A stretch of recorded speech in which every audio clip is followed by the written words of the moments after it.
up for our neighbors and our country at this moment. I'm very proud to stand with you all. And with that, I'm happy to take and answer any of your questions. Good afternoon, you all. We'll have time for 2 questions. Start with Justin. Thanks. Hey, Mayor. It's been a week since the city council approved the hemp ban. Have you decided on a veto? And if not, what goes into that decision? Well, first of all, we're going to use the full time that's available to us. I believe a decision will ultimately have to be made by February 12th, if my 13th? Yeah, thank you, February 13th. There are concerns, of course, that I have and concerns that others have raised, and we're going to continue to work with folks to address those concerns. Is what could change between now and then, other than, persuading some aldermen not to join an override vote?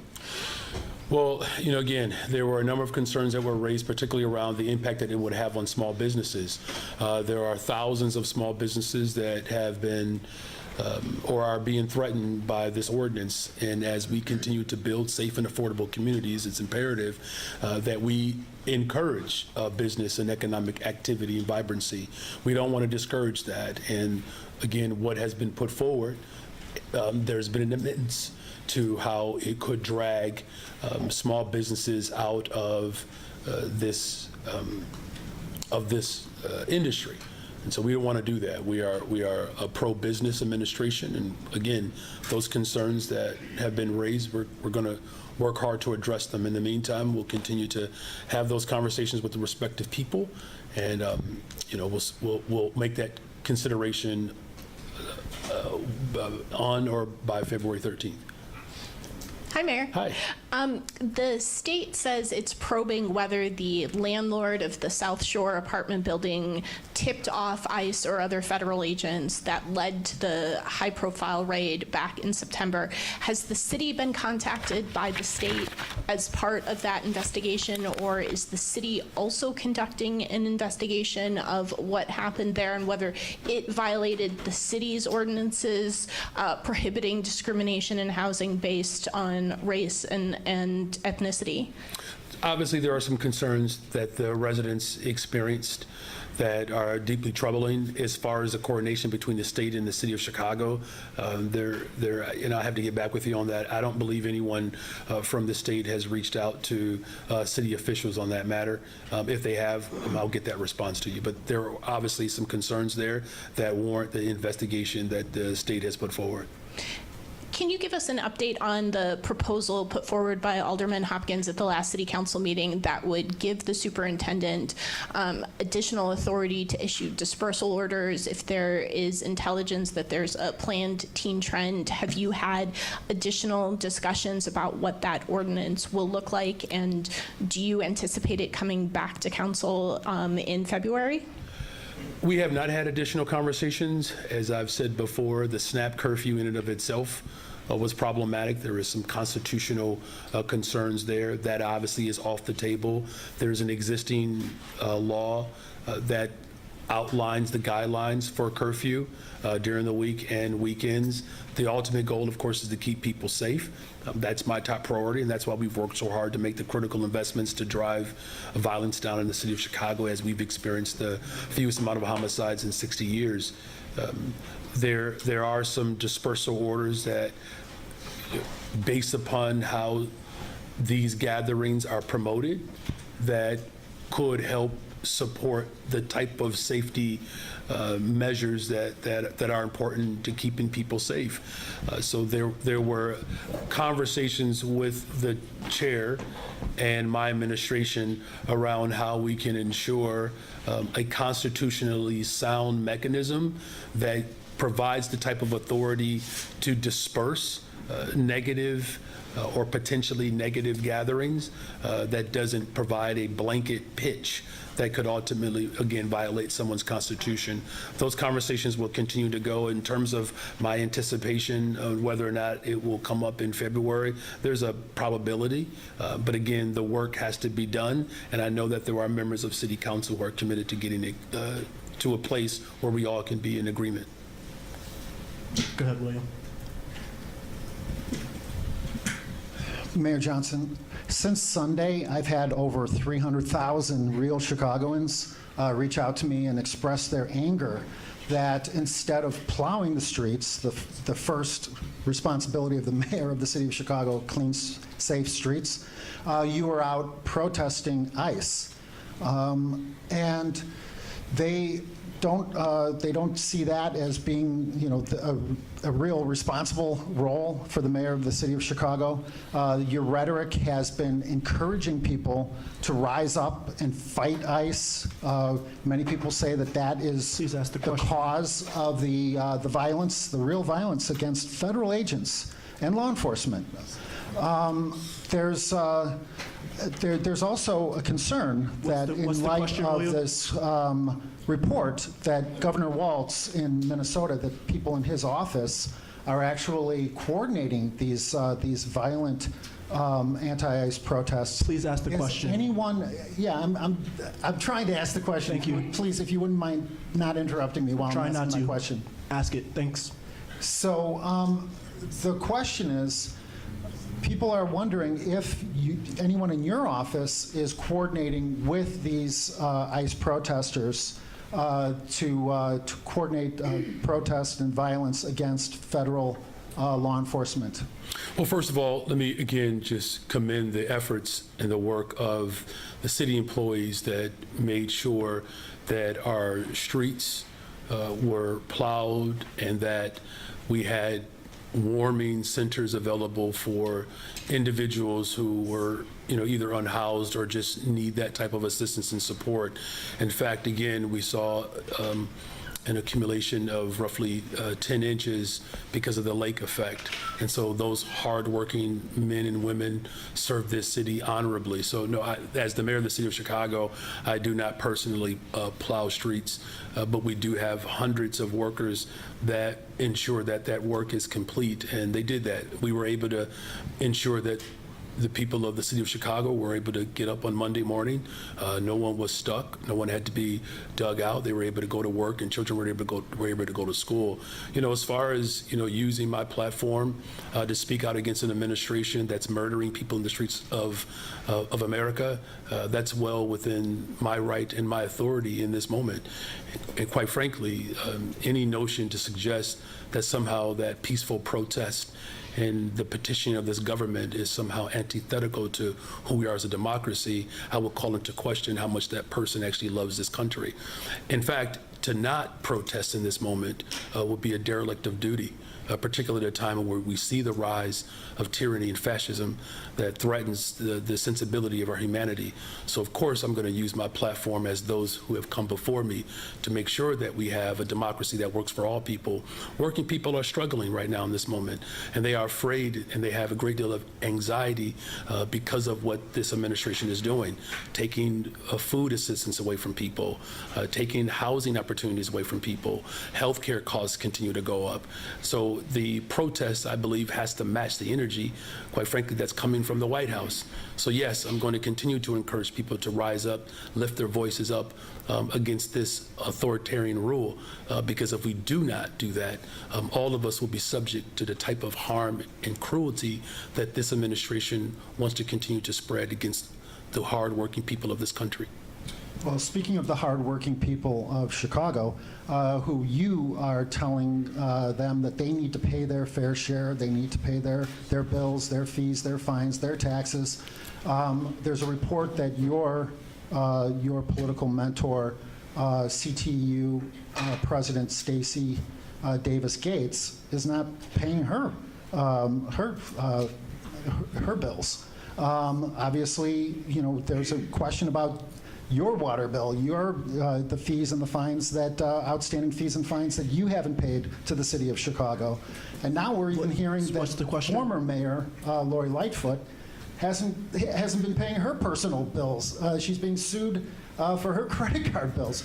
How is it possible for elected officials and other people who work for the city to not pay their bills, their fees, their fines, their personal bills, when you are berating the people of Chicago, the working people of Chicago, to pay their fair share? Yeah, well, first of all, if you have been paying attention, which what you're articulating suggests otherwise. I've called on the ultra-rich and big corporations to pay their fair share in taxes, and that is a worthy, righteous call. Whether you live in the city, I would ask that you respectfully not interrupt me, because I didn't interrupt you, respectfully. Whether you live in the city of Chicago or any city across America, or whether you live in rural America, the people of this country are hurting as prices continue to go up under the Trump administration. And so the big tech companies and the corporations that the Trump administration has favored have to pay their fair share in taxes, right? And so that's what we're calling. Stacey Davis Gates are you going to ask her to pay her bills? Two questions. Are you going to ask her to pay the 300 or 400K that she owes the city? Yes or no? As I've said repeatedly, Are you going to ask these big Stacey corporations Davis to pay and the ultra-rich the 400K have to that she pay their owes fair the share in city? taxes. Thank you for your question. So you're not going to ask her to pay? She gets a special I hate pass? to have to remove you. Thank you. Hi, Mayor. Which way are we going? With Alice. Okay, hi, Okay. Mayor. Hi. The city's three sister agencies, CPS, CTA, and CHA, have been without a permanent head for a while now. How soon is that going to change? And what do you say to concerns that this makes it more difficult to fill other exec positions, such as, general counsel, IGA, for these agencies?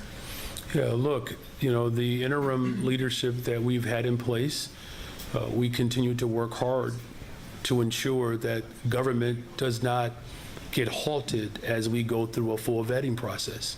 So for instance, you mentioned an interim CTA president, right? Having an interim did not stop us from working hard in Springfield to land critical investments to ensure that our CTA can be affordable, reliable, and safe, right? The interim process of going through the standard process of vetting for CHA has not stopped us from ensuring that we're building affordable homes and we're making critical investments around how public housing has to show up for working people in this city. Same thing with our Chicago Public Schools, right? We've secured contracts with essentially all of our labor groups, with the exception of Unite Here, which we're going through that process now, to make sure that our lunchroom workers get a fair contract, and I'm going to work hard with CPS to ensure that that takes place. So in other words, the interim process does not prevent us from executing government. We're going to make sure that we have individuals in these positions that bear the conviction that I have, and that is to build the safest, most affordable big city in America. And we do that through critical investments around public sector operations. That includes all of them. So, again, it's not indicative of whether or not we can continue to accomplish our goals. It just shows you how thorough I am. And just to follow up, any timeline for those three?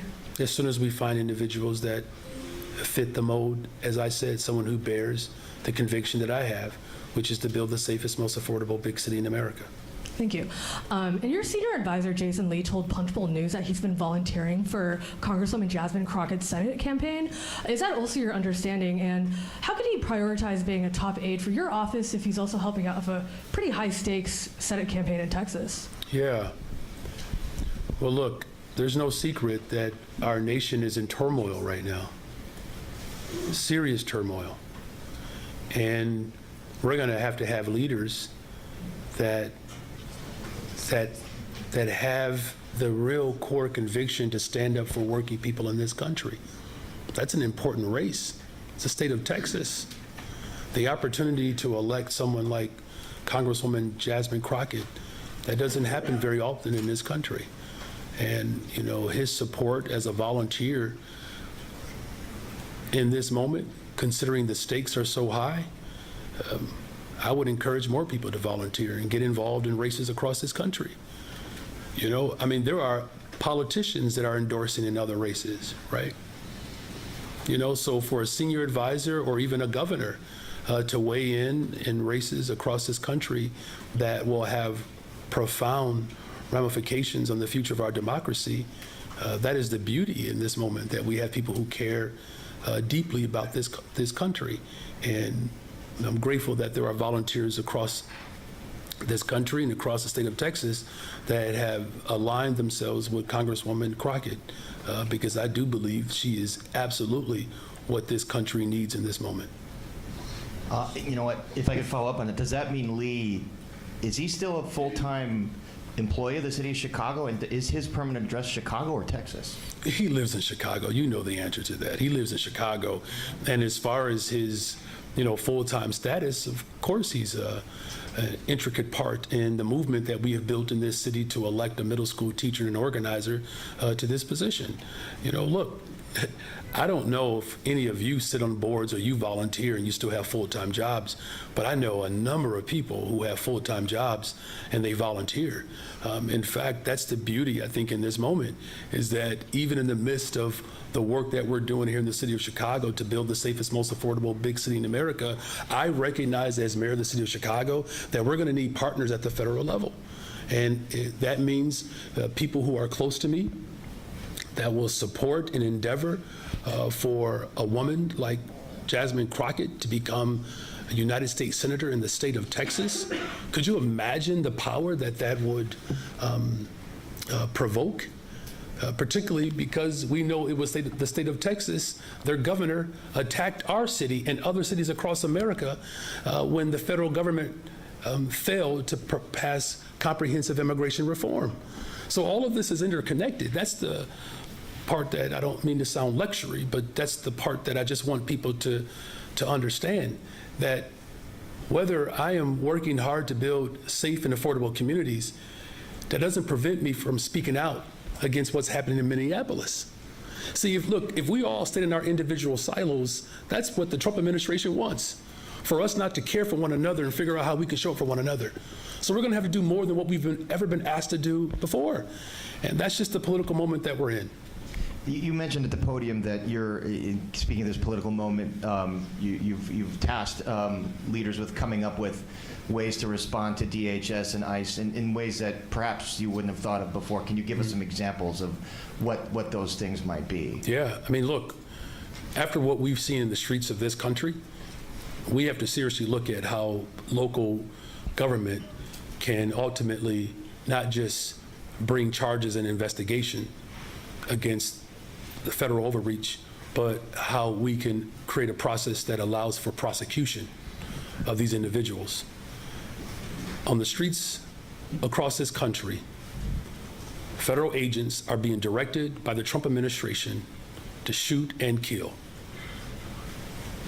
And my team is working overtime to locate measures that I can use through my executive authority to not just hold people accountable, but to ensure that there's a mechanism in which that can take place. So we'll continue to explore all options and take a deep look into what we can do to not just investigate, but to prosecute. We'll go Jeff and then Taman. How you doing, Mayor Johnson? I'm doing well, thank you. City of Chicago is involved in a bid to host the Democratic National Convention in 28 and in 32. How involved have you and your office been, and do you expect to be mayor when the Democrats and if the Democrats come back? That's pretty smooth. It's a good way to get at it. It says, I know you must have watched Taman's show last night, which congratulations again. He tried to get that out of me. And look, I will say that I'm incredibly proud of how the city of Chicago responded to the 2024 Democratic National Convention. It will go down as, arguably, as one of the most dynamic and significant moments in America's political history. As far as our involvement, moving forward, I've expressed that there are, concerns about the political climate that we're in. And so, look, I mean, there's no secret here that, the Democratic National Convention would take place at a time in which the Trump administration would still be in charge.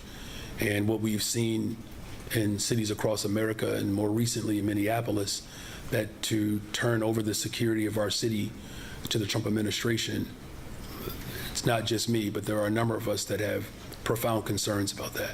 As far as whether or not I'll be here for those conventions, You know, look, I'm focused on ensuring that the moment that we're in right now, that we're showing up for people today.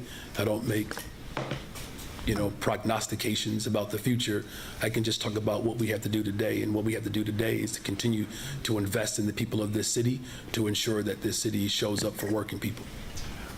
Today in the Health and Human Services Committee meeting, the president of the Minneapolis City Council talked about that city's response following the shooting of Alex Preddy, and talked about the conversations that leaders here have had with folks in Minneapolis. If you had any renewed conversations with Mayor Frey or other people, or Governor Walz there, in terms of how Chicago can help Minneapolis in this moment and beyond. Yeah, thank you for that question.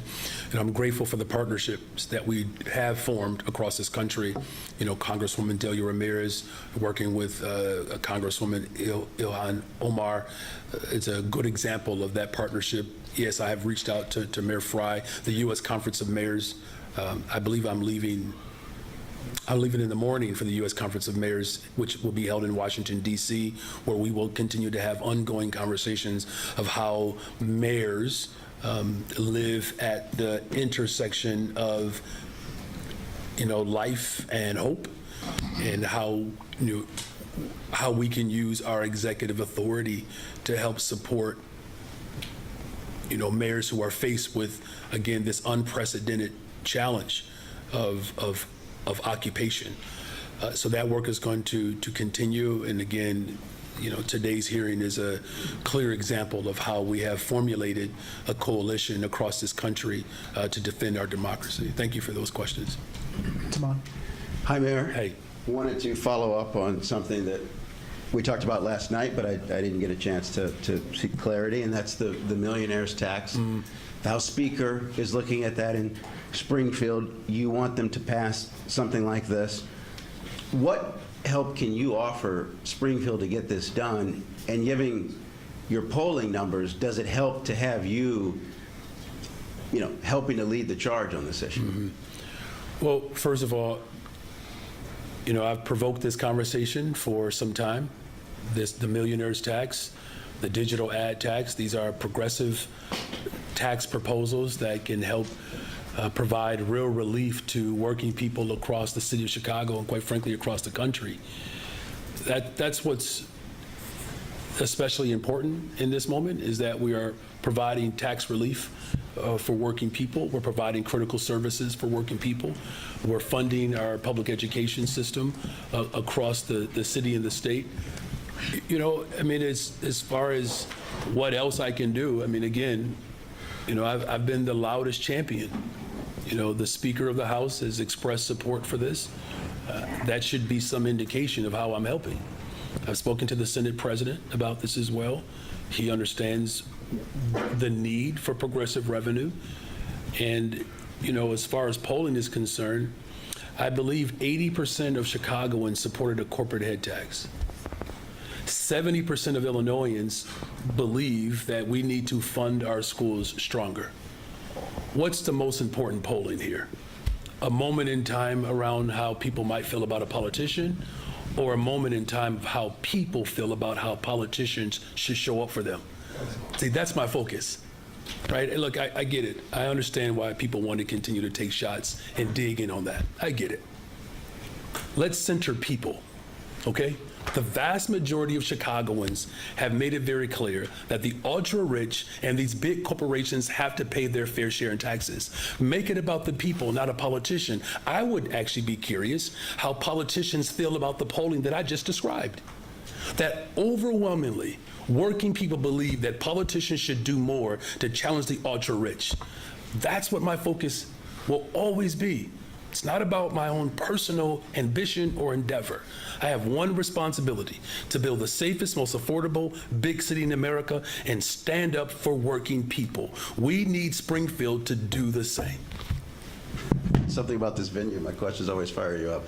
Way off topic. My colleague is looking at doing a story about Bronzeville's Black metropolis area. So Bronzeville has a history as one of the most impactful Black communities in the country. what's ahead in Bronzeville's future? Yeah, no, thank you for that question. And, you know, me being fired up to mine, I don't know if it's about you. I think it's just something that comes innate. You do have a way about yourself, though.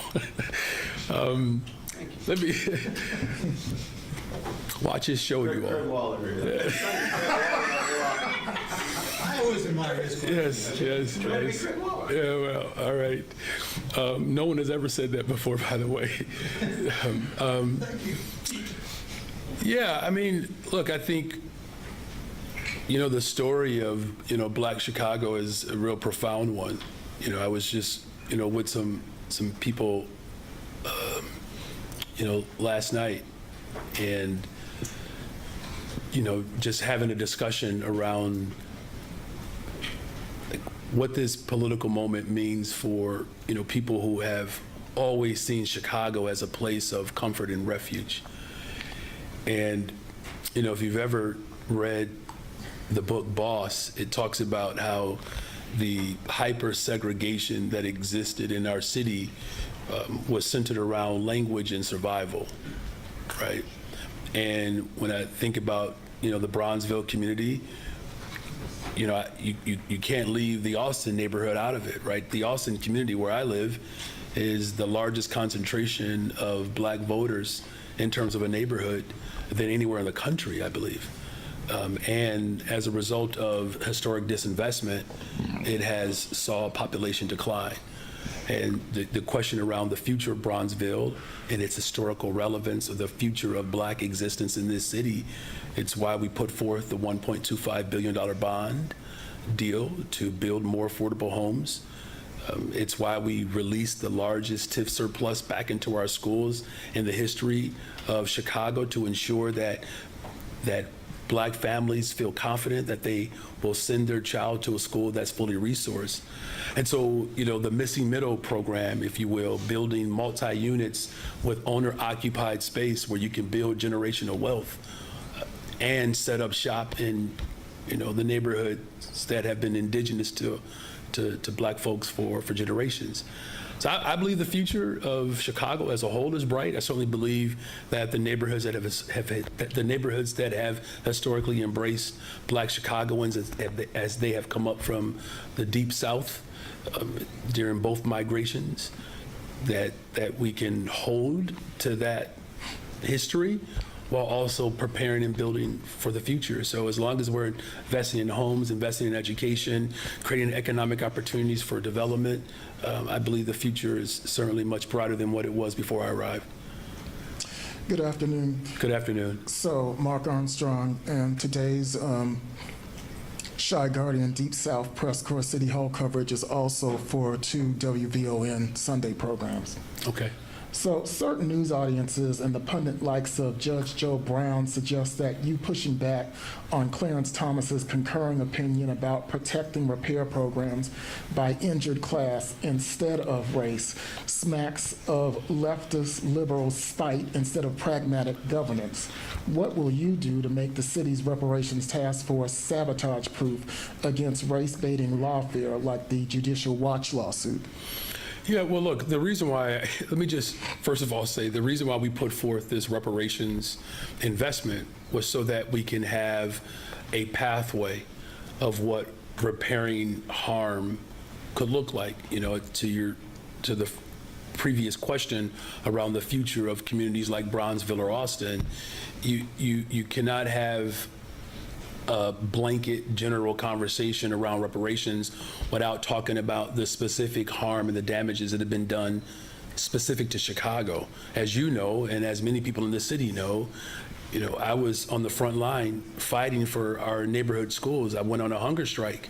I've taken arrests in this city because we saw how previous administrations intentionally harmed Black folks. I mean, the school closings, for instance, I believe that there were well over 1,100 or 1,200 students that the system never accounted for after the school closings, of which 223 of them roughly were in my neighborhood. Right, so we have seen that harm. We've seen how a cover-up of a young boy being murdered by a police officer created a great deal of distrust and harm to people. We know that there are a number of black men and brown men in particular that have been tortured by the police department here, and then it was covered up by the state's attorney. I can go on and on. I mean, there's certainly enough information available to us about the specific harms. So this task force that's fully funded is going to go through a series of conversations so that that harm can ultimately be fully documented. And then we'll have recommendations moving forward of how we can repair that harm. I've offered up some things in the meantime. Again, this investment bond. Again, investing in youth employment. Again, investing in mental health clinic. You know this, Mark. When I was on the county side, we saw the harm of mental health clinics being closed. That's why we reopened them. And then finally, as far as Clarence Thomas is concerned, it's just hard for me to accept any frame centered around Clarence Thomas who voted against affirmative action, right? And so this is not like sort of a leftist ideological position. That's the position that the justices have taken. And no, there aren't examples of how Justice Clarence Thomas has shown up for working people across this country. In fact, there's more evidence of how he has exacerbated the very harm that we're trying to repair through this reparations task force. Well, as I move on to the next question, the bottom line is that jurists and reparations experts say that your executive order does not narrow it down to an injured class, which in this case would be descendants of chattel slaves based That's in the United the whole States. point of the executive order is to, and as I said to you last week, it's not, I want to be as specific as I know I can be, which is this is about repairing the harm done to descendants of slaves. And just keep in mind, if you go back and review my response to your question, I was just simply calling out the hypocrisy, right? Because it's the Trump administration and right-wing ideologues that have accused me of concentrating too much on black folks. Right? And then at the same time, now they're trying to suggest that somehow that concentration doesn't exist to the task force of reparations. They can't have it both ways, is simply what I'm saying, is the heightened hypocrisy that exists in this country, in this moment, and not just in this country, but even this city. I just read the other day ago how the Civic Federation, for instance, that recommended a corporate head tax a year ago and then did not recommend it this time. And then the same Civic Federation that helped the so-called alternative budget get passed are now giving it a failing grade. So that hypocrisy exists at every single level. And yes, I'm going to call that out, because if we don't call it out, it allows for misinformation to promulgate throughout the ether and therefore confuse people, and then people miss out on their blessing. And the blessing is that I'm leading a city right now that is leading a resistance in this country that ultimately is calling for us to stand up for working people. So when people are being hypocrites, particularly the Trump administration or anything that's connected to it, I'm going to call it out. Okay, got it. So our infamous cauldron of sources say that the city's reparations task force is currently on pause. So that leads to the question of where is the body activity-wise, that is, beyond paying out stipends for members and partner organizations? What are the partner organizations? And has the body met yet, and what has it accomplished at this point? They have met, and it's open and transparent, and the body of work and those meetings are all open to the public. We want people to participate in them. If you want some of the initial readout, we can definitely put you in contact with the entity of my administration that is facilitating these community organizations as well as these individuals who are essentially giving their time up for this moment to ensure that whatever comes out from this presentation or from this task force, it puts us on a pathway to ultimately heal and to restore and reconcile again the very people who've been harmed by slavery. Can you do that today? Sure, we can get somebody to get that to you. Yeah, thank you, Mark. Good afternoon. Good afternoon. I've been trying to gather data on historical curfew information from CPD. I was told today that revealing the number of yearly curfew arrests would violate juvenile privacy. Do you agree that saying city had 10 curfew arrests in 2022 would violate the privacy of juveniles? It's possible, right? I mean, when we think about juvenile records, so before I was a teacher, I used to work for Aunt Martha's Youth Services. I've done a lot of youth development work where you have hypersensitive situations. As a mandated reporter, it was important that we protect the identity of individuals. So there's no identity, I'm just asking numbers. Say five people were arrested. in Again, 2022. I'm happy to explore and look into it, but as I said, it's possible that it could be in violation of the protective acts that ultimately are designed to keep young people safe. Okay, yeah, I've talked to tons of reporters who have gotten tons of numbers, plain numbers, not names, not even where they live, and they say that They just didn't give it to you, but other reporters have it? Yes, Oh, yes. well, And you Justice should've Watch just- has a whole story on Oh, youth. well, you should have just led with that. So that could be some sort of misunderstanding. If you're saying these numbers have been made available? No, 12 days ago, I FOIA'd them, and I heard, took them 12 days, took the FOIA office at CPD, 12 days to say, oh, these can't be revealed because it's, Well, perhaps there was a misunderstanding in the FOIA request. If you're just asking for some specific numbers, again, I don't have the answer to that. There could be a legitimate bona fide reason why it was not released, depending on what was in the FOIA. I'm happy to have our team just look into it. numbers. 10 people. Got it, loud and clear. You just Including wanna me. know. I got arrested for curfew, total, and you know what? I want the world to know. Oh, wow, okay. Because I'm that young. Oh, yeah. It was in the 80s. Okay, for decades, Chicago has determined the lead safety of Chicago's water by sampling just 50 homes every 3 years. And those homes are largely in city workers' homes on the far southwest and northwest side, Mount Greenwood and Edison Park. Now that the city's expanding its samples to 100 homes, should we also test the water of black and brown neighborhoods, even if it's not the home of a city worker? Or should the city just stick with the same Richard Daley and Rahm Emanuel methods of testing the water of city workers in relatively rich enclaves of the far southwest and Yeah, northwest we side? should test all homes, and that's what, the resources that we secured from the federal government are designed to do, is not just test, but to replace the lead service pipeline. And just keep in mind, I mean, I'm glad you mentioned those previous administrations, right? Because, again, there's clear indication and records of how there's been historic failures as it relates to how Black Chicago has been treated. Again, whether it's mental health clinics being closed, schools being closed, the lack of opportunities for economic development for small businesses and contractors. There's a real nasty, ugly history in this city, and that's why I'm working hard every single day to overturn that nasty history. So I can tell water management, they should really just get out of Mount Greenwood and Edison Park and really start testing the rest of the city, All right, too. thank you for your questions, and thank you for raising that. Hi, Mayor. There were some comments this morning during the Committee on Health and Human Relations where there's an anticipation that ICE and Border Patrol could be coming back in March. Do you have any information on that? And when you go to Washington tomorrow to meet with the other mayors, what might you share with them about, if it happens in their cities, how should they prepare? Yeah, thank you for that question. I'm obviously very much still concerned about the private, masked, terrorizing police force that the Trump administration continues to sick on working people across this country.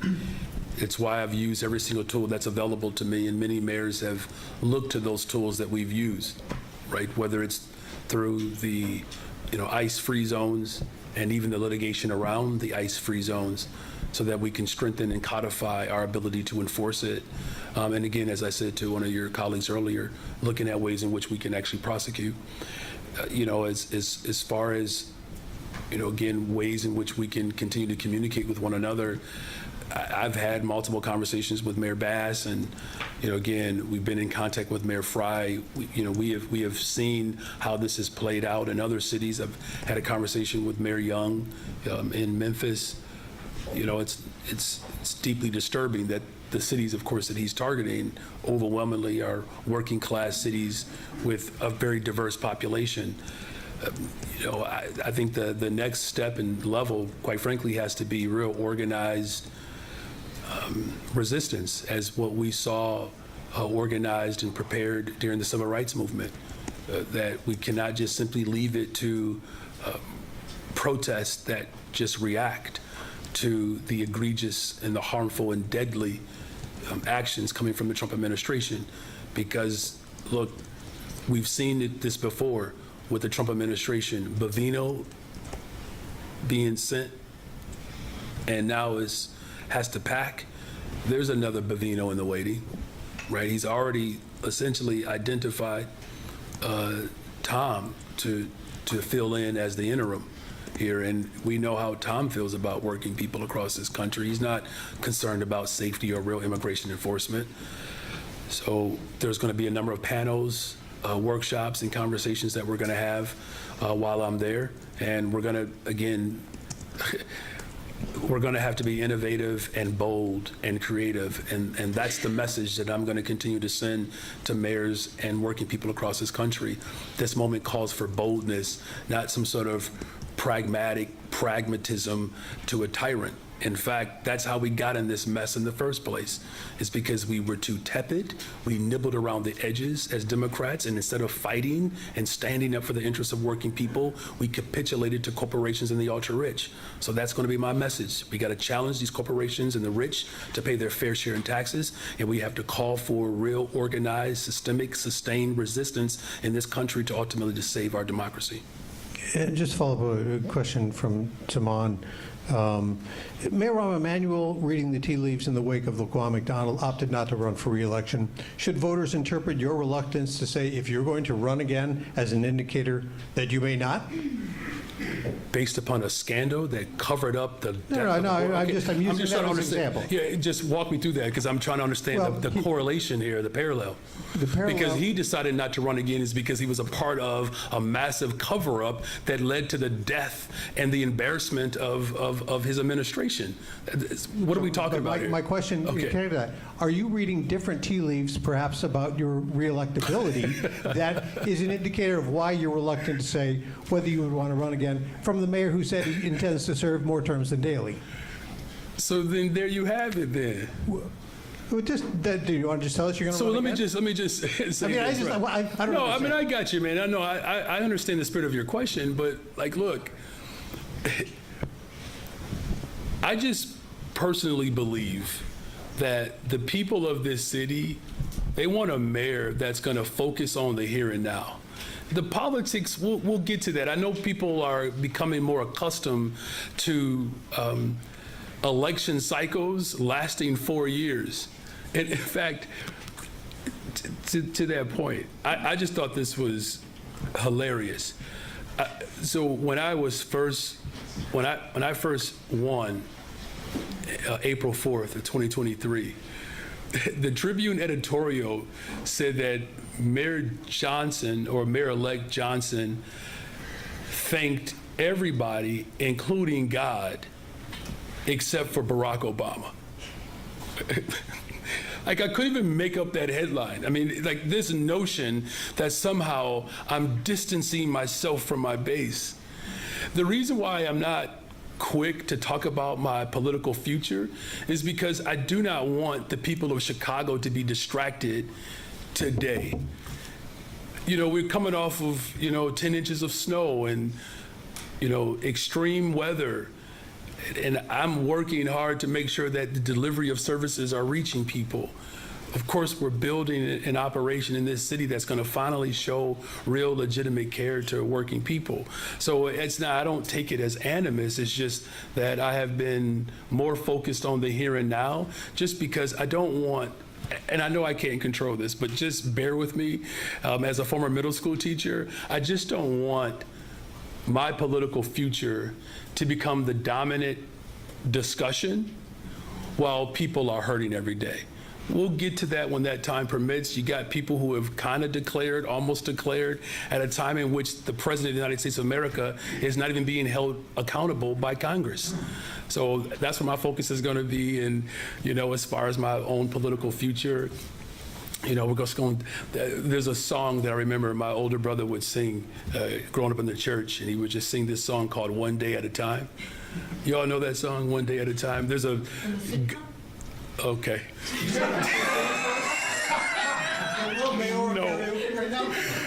No. I will say this, though.